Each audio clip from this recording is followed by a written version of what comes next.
Right, we're back live with you tonight here on In Focus, and thanks for staying on. Tabling the fourth quarter investigations by the police crime-busting unit, the Hawks. During a media briefing in Pretoria, Lieutenant General Godfrey Lebeya said they are looking into extortion claims made this week by Advocate Busisiwe Mkhwebane, among other investigations. Hawks said Godfrey Lebeya joins us now for more on this. General, good to have you, and thank you very much for your time. I will not start there. I want to start a little bit far back in terms of what is priority crimes and our understanding of what the Hawks are supposed to be looking at. You know, every time the Hawks are mentioned, all you see is some official in the municipality or some official who is working in provincial legislature being put into a car, and they must come and answer on questions of corruption. When people think about the Hawks, they think this is what you're supposed to be doing, and if you're not doing that,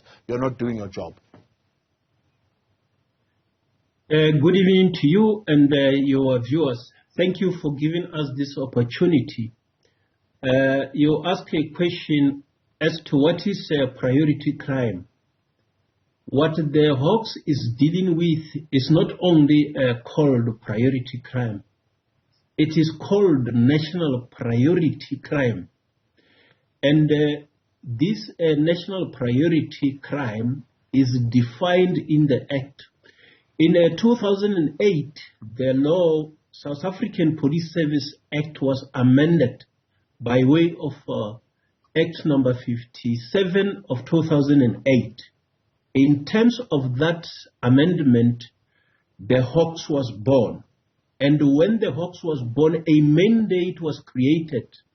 In that mandate, it was specifically indicated what is that which the Hawks is supposed to be dealing with. And in that mandate, that is where national priority offenses were defined. So, among others, you are dealing with serious corruption, serious organized crime, and serious commercial crime. That would be, in short, the nature of the offenses that we are dealing with. Yeah. And when you break down this, that is where you will be finding several types of categories of offenses.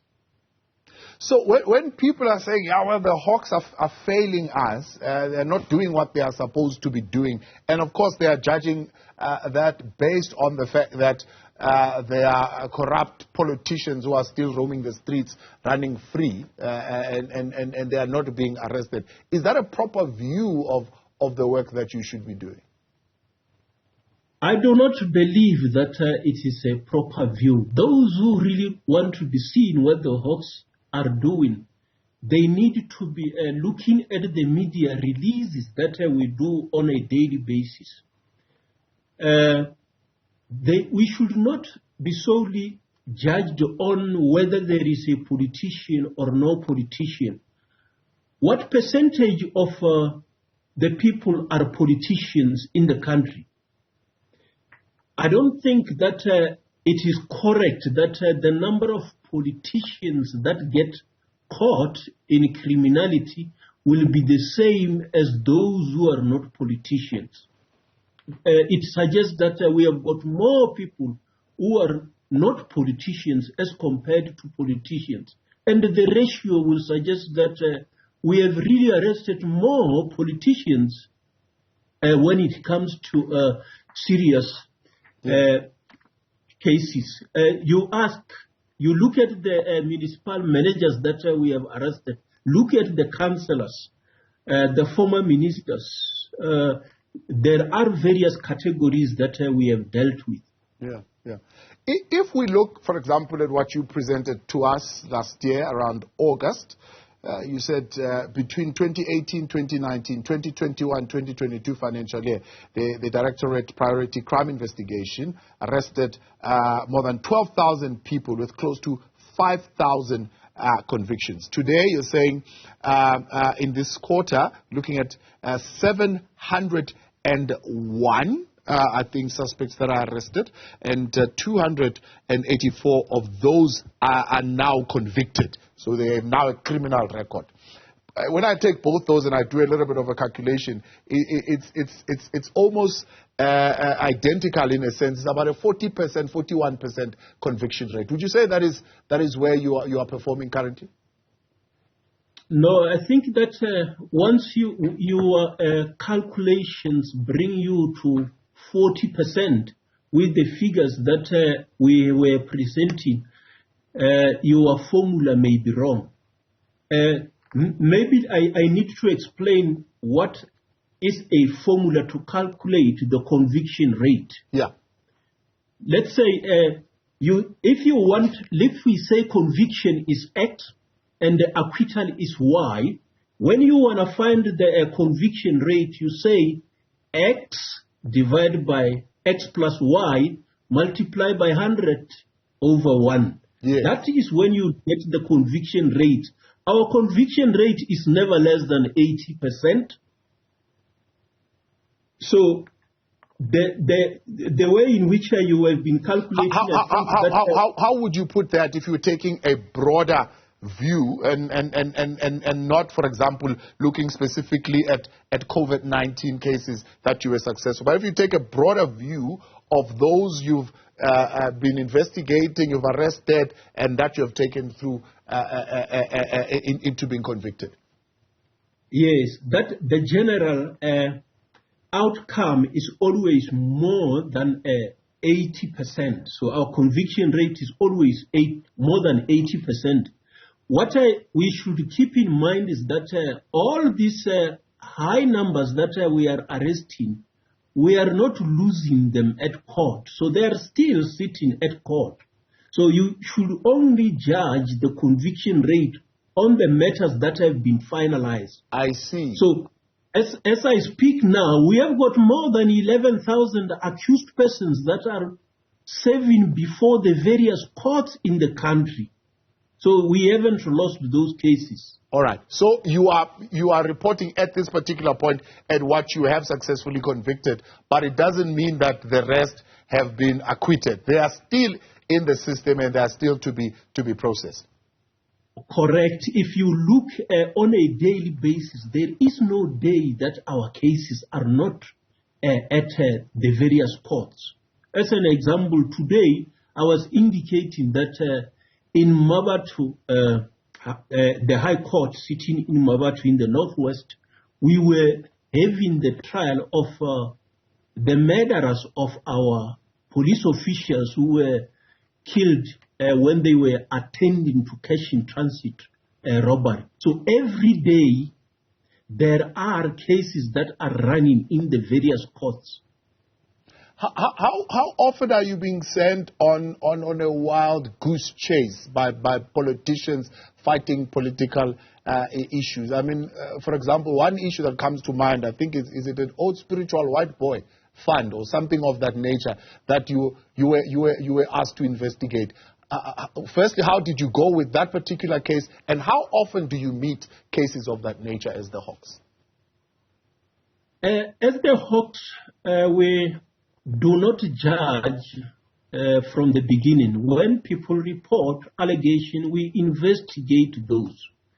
And sometimes people will say that when they are reporting, they say they suspect. So at times they are not concluding. They say it is suspected that this may have happened. So our investigation is a systematic search for the truth. It's a science that we use to establish what the true facts are. And at the end of the day, we come to a specific conclusion. In regard to the spiritual white boy, obviously the allegations were made that certain funds shall have been stolen. And at some stage, it was determined and then confirmed that it would appear that the funds may not have been stolen. We have done the investigation. We approached the people that are supposed to be providing evidence.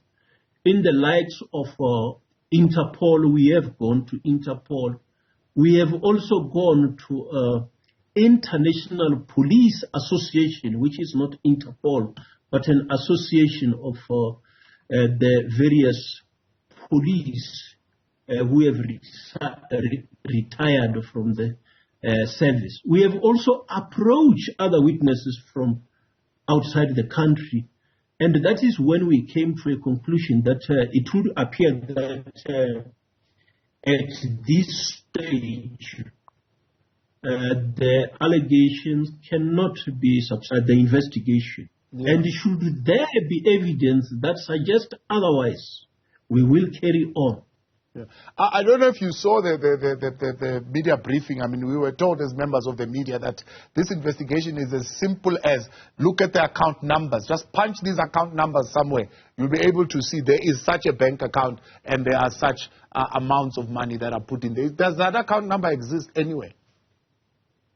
You can punch on the internet and go and look at the list of accounts that are listed there.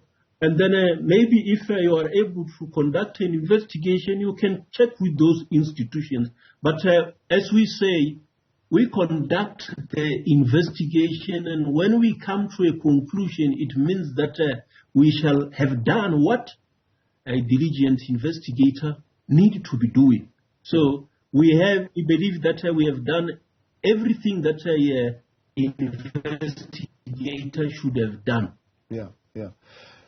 General, let's speak about Phala. I can safely say it's over a year now, I think, that you've been investigating this. And now I hear the latest report is 128 statements that you have obtained, and you've now given it over to the NPA to make particular decisions. Is that a normal timeline, I suppose, for a matter of this nature, or is it because it involves the president that it is taking so long? Yeah, I think that if you look at some of the matters that we're talking about, the disposal, which I've been referring normally when I do the media brief, I also indicate the time when we started with the investigation and the time that the matter was concluded. Complicated matters such as a national priority offense need to be dealt with in such a manner that when you have concluded, you don't have to come back and say, I missed this and that. And we are being guided by the National Prosecuting Authority, who at the end of the day must go and stand in court and be able to prove beyond reasonable doubt that what is being alleged is indeed the truth. So if we are going to leave some of the stones unturned, at the end of the day we may find that if we have done that, we could have reached a different conclusion. So if we have finalized at this stage obtaining more than 120 statements, I think that one should understand how much time it takes to take one proper statement and to analyze whatever is being said. So I think that the National Prosecuting Authority, who is looking at this matter, seems to be satisfied that what we have been collecting is what may inform their decision. I have indicated that there are two issues that they have raised, which we are looking at that, so that whatever conclusion is reached, we have done everything that an investigator should have done. Yeah. Did you approach the president? Not at this stage. It did not become necessary. Why? Yeah, obviously we will not unpack the reason why we haven't approached whoever is being mentioned in the statement. When the prosecutor deem it necessary, we will approach whoever needs to be approached. Yeah.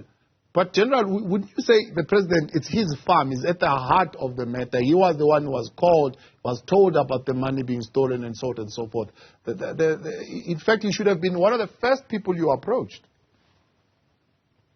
And then maybe I do not understand if you have read the statement from the complainant as to whether the complainant is not making allegations whether your approach is that you start at the end before you gather evidence. So I think that scientifically, the way in which we have been trying to conduct the investigation, this is how it should be done. And wait to see if from the NPA it is still necessary to approach other people. All right. You have worked very hard and you've dealt with the police killings. Tell us about the successes that you are making as far as those particular cases are concerned. With regard to police killings, this is part of those priority offenses that we have decided that they shall be handled by the DPCI. And then in the quarter under review, 13 suspects were arrested for the murder of police officials, and 6 were convicted. When it comes to the sentencing, they have been sentenced to 10 life imprisonment. So they will be sharing this 10 life imprisonment, including the other imprisonment terms in terms of years. But those additional years will run concurrently with the lifetime imprisonment. That is how we are dealing with this type of offenses. And every day you will find that there are matters of police killings that are serving at the various courts. Right. Now, General, I spoke to the UDM. The UDM says they wrote to the Speaker of Parliament because they are also part of the Section 194 committee that's looking into fitness to hold office of the Public Protector, Advocate Busisiwe Mkhwebane. And they said to the Secretary of Parliament or even to the Speaker, they must come to you, the Hawks, and ask you if you are investigating this matter of the alleged bribing of the husband of the Public Protector for members of Parliament to drop this particular inquiry. And of course they are doing that in lieu of wanting to know whether, for example, the chair of that committee is implicated and should continue to chair that particular inquiry. It's something that seemingly is quite urgent, that needs to be concluded at least before June. Are the Hawks able to give those kind of answers? All what we can say is that there are allegations that have been reported to us of corruption, not bribery, because bribery is no longer an offense in South Africa. That was changed in 1992, which is why you'll see the new law of the Prevention of Corrupt Activities Act of 2004 speaks of corruption, not bribery. So there are those allegations that have been reported with us, which we are looking at. But the Section 194 has not approached us, and I don't think that it is the forum that they should be approaching ours. When we conclude our investigation, we will be directing this to the NPA, not to the Section 194 structure. Those are two separate things. Thank you. So you will not be, for example, advising the Speaker of Parliament on your findings at all? Let's wait until we get the request, if there is such a request that will come our way. But as the normal process that we follow is that we investigate and then we advise the National Prosecuting Authority if there is anything that needs to be taken. And usually in cases of this nature, where it is alleged that somebody else may have committed a crime, it shall end up in the hands of the National Prosecuting Authority. General, I appreciate your time. Thank you for your indulgence this evening and coming on. Lieutenant General Godfrey Lebeya, he's the national head of the Hawks.